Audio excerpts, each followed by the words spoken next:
Hi guys, I hope everybody had a beautiful Monday. The weather was very interesting today, changing a lot, um, but it was a beautiful day. Anyway, tangent lines, we are going to be closer and closer to actually what the calculus is about. So today we will start to talk about tangent lines, and I hope you remember from geometry that the tangent line, it is a line that touches a graph at exactly one point. So the picture I drew, I have some parabola, and there's one point that this line will touch our parabola, and that is a tangent line at this point. Well, I could graph a different, or I could graph the same parabola, but I could say, well, I want a tangent line at this point, and it would look like this. Well, I could have, again, the same parabola, but I could have a tangent line going through this point. And what's different about those is a slope. And that slope will have a meaning right in here. So let's see. The slope of a nonlinear graph at a specific point is the instantaneous rate of change. I wrote it out how to pronounce that word. Well, you would make fun of me, but I have it on the yellow note card right there. I have a hard time with some of the words, and that's one of them. So, well, by the time we are done with this lesson, maybe you will be pronouncing it like me. But anyway, let's go back to our instantaneous rate of change. So, tangent line, I talked about the tangent line right here. But in geometry, you also talked about secant lines. So notice I am mixing three different things, but we'll put it together in a second. So if we think about the secant line, a secant line goes through exactly 2 points of a graph, right? And if you think about those 2 points, the closest you put them, the most exact you will get the slope of the tangent line. So the slope of a secant line is going to be, if I choose that the coordinates of this point, and that could be any point, would be x and f of x, whatever the y value is. And then my next point, I am going to add something, and it's common that we use the h. Then right in here, the value is going to be f of x plus h. So if you think about the secant line, well, we could go back and we could find the slope just the regular way. And to find the slope just the regular way, we could find the difference in the y's. So if you think about this, I have it written right in here. So it's a difference of f of x plus h minus f of x. And then we will take x plus h minus x, and that would be just a regular slope. If I clean it up a little bit, just what I have in here is x minus x is going to give me h. And then this is exactly the same as I had. This is called the difference quotient, which is fine. But now we are going to put it together with our limits. What is going to happen as this h approaches 0? So if I say that I want the h approach 0, that means that this point is going to get closer and closer and closer, and then my slope is going to be that instantaneous rate of change.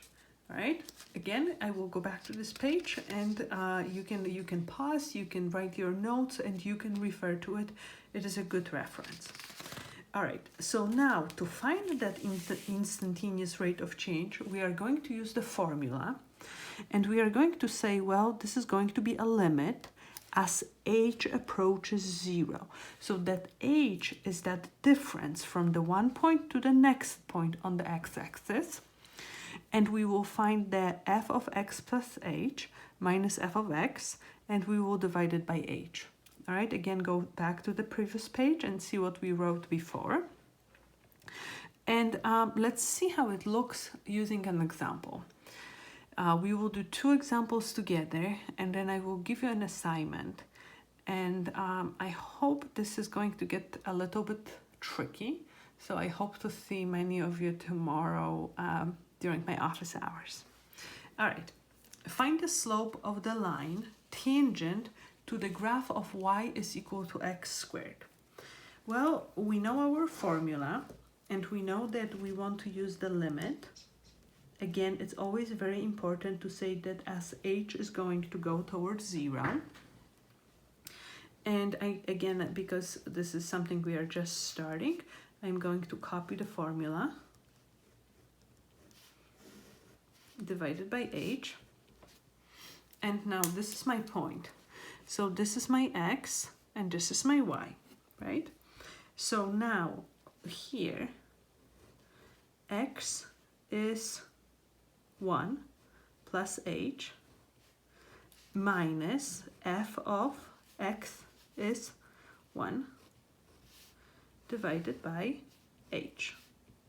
All right, so I want you to see what just happened. In place of x, I plugged in the x coordinate, which is 1. All right, now what is the f of 1 plus h? Remember that y is equivalent to what we call f of x, function notation. So now if I plug in 1 plus h in place of x, what is going to happen? Now I did forget about something. This only makes sense if we write that we are looking for the limit as h approaches 0. So now this is going to be equivalent to limit as h approaches 0. You will see, I will be forgetting about this, you will be forgetting about this, but it is a mistake to forget about the limit notation.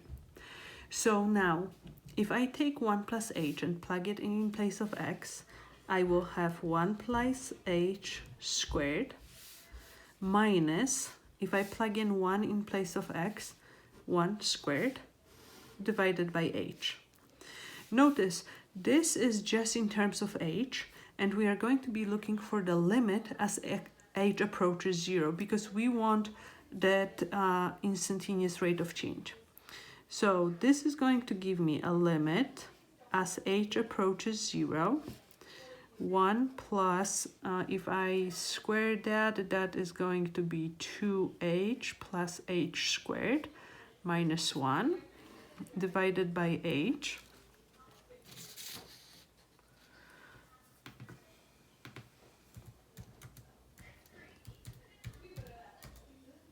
I just sent my daughter a text message to be quiet because she's FaceTiming her friend and she's extremely loud, and I am afraid you can all hear that. I think she got my text. Anyway, so take a look at this. I'm going to clean this expression up. I multiplied, so that is the square of a first term plus 2 times first times second plus square of the second one. And then I have minus 1 squared, which is just 1. 1 minus 1 gives me 0. So what I do have left is limit as h goes to 0, 2h plus h squared divided by h. Now, going back to our previous lessons, you know that what you would do right now is you would take the 0, you would plug it everywhere in place of your variable, and you would hope for the best. However, in this case, when you do it, you are going to get 0 over 0, which is problematic, and we need to do something about this. But again, how convenient. Look at this. I can factor the h out. I really want to remember about this notation, and if I don't, make sure you do. h, 2 plus h divided by h. Oh, look at this, how convenient. We factor this, and now we can take away h. We can cancel that out. H is approaching 0, so what we are going to get as an answer is we are going to get the answer 2. And basically, what we just said, or what we just found, is that the slope of the graph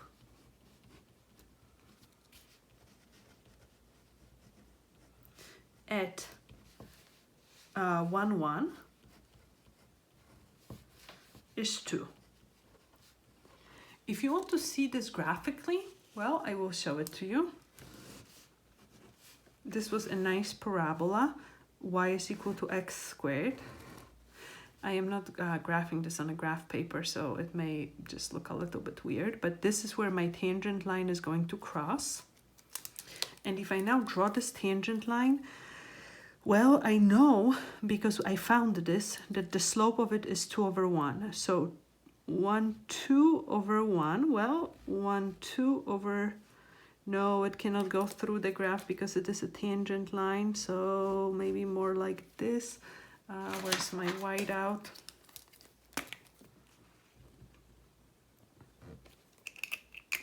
There we go. So 1, 2 over 1. 1, 2 over 1. 1, 2 over 1. That would make sense. And again, this is the beauty of not graphing on a graph paper.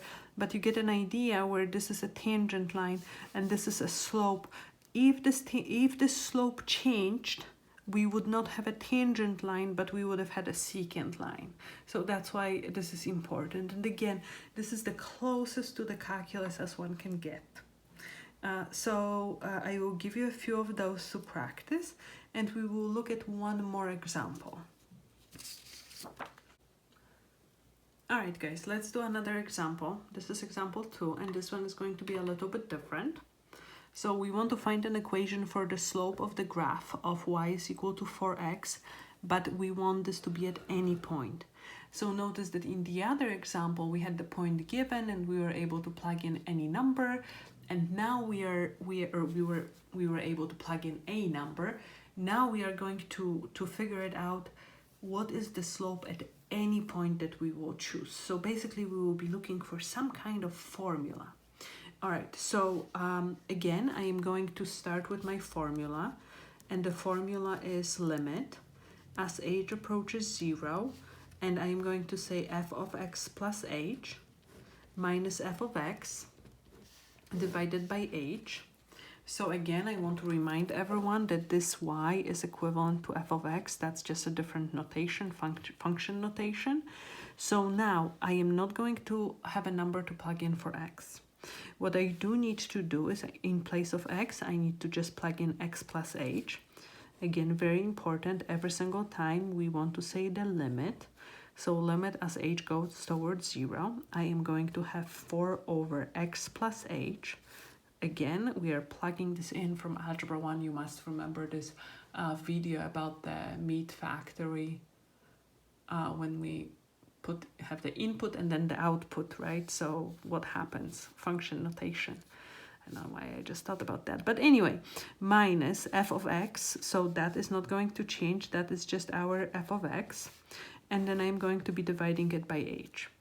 Well, again, we would want to hope for the best, take the h, plug it in, and have a number, but yet we get 0 over 0. Actually, I don't know what is on the top, but I do see that this is 0. That is problematic, and that means that we do need to do something about it.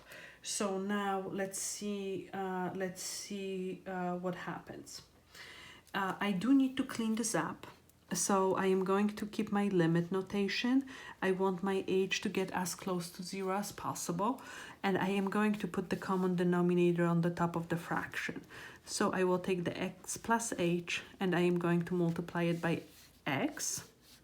So the 4 is to be multiplied by x minus 4 times x plus h. I am dividing it by h, so I know that this is the same thing that multiplied by 1 over h. And again, let's clean this up.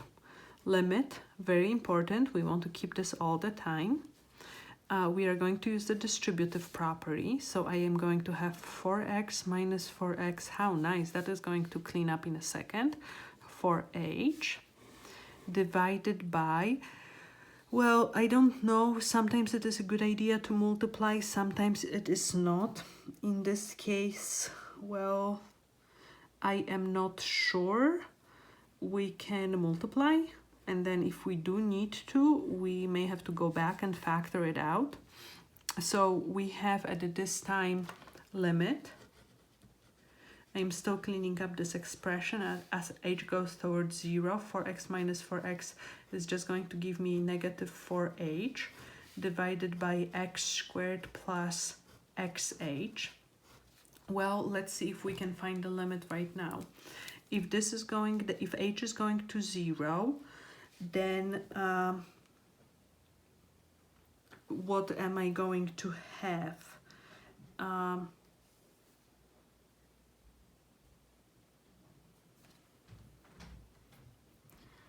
let's see.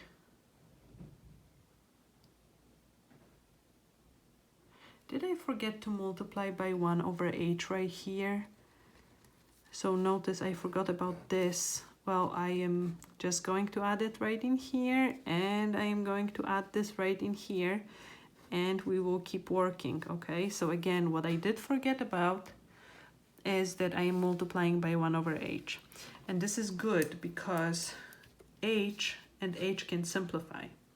So now what I have is I have a limit as h goes towards positive infinity. I have negative 4 over x squared plus xh. All right, now if I do want to plug in h, 0 for h, this term is going to be equal to 0. And what I am getting as the answer, and what I am going to get as my actual slope, because notice now I am going to get rid of this h because I know that it's going towards 0. So if you multiply this x by it, this is going to be 0. Your slope is going to be described as negative 4 over x squared. So I want to show this to you on the graphing calculator. I worked on Desmos today, and it actually works really well as well. So if we graph our original graph, and our original graph was 4 divided by x. Here we go, let's take a look at that. This is the graph. So if I want the tangent line at x is equal to 1, then that would mean that the tangent line would go somewhere here. And notice that if you plug in 1 for x, you would get negative 4. Would it make sense? Well, of course it would. Now, again, you could place any number. If you take 2, 2 squared would be 4. Negative 4 over 4 would give you negative 1.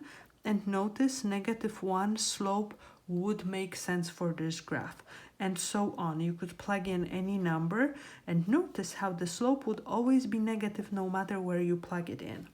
If you take it as 1, 2, 3, 4, 5, 6, 7, 8, 8 squared, 64, negative 4 over 64, negative 1 over something, very small, and it will get smaller and smaller, all right?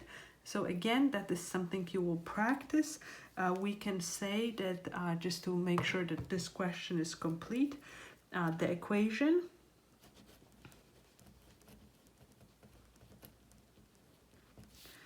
for the slope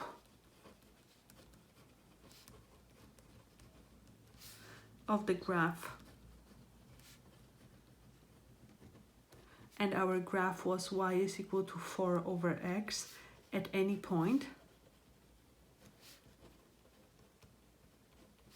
is m is equal to negative 4 over x squared. Again, I hope to see many of you tomorrow during my office hours. I will help you with any assignment. We can do it together. Try by yourself first, and have fun with this. Again, this is good. This is good mathematics.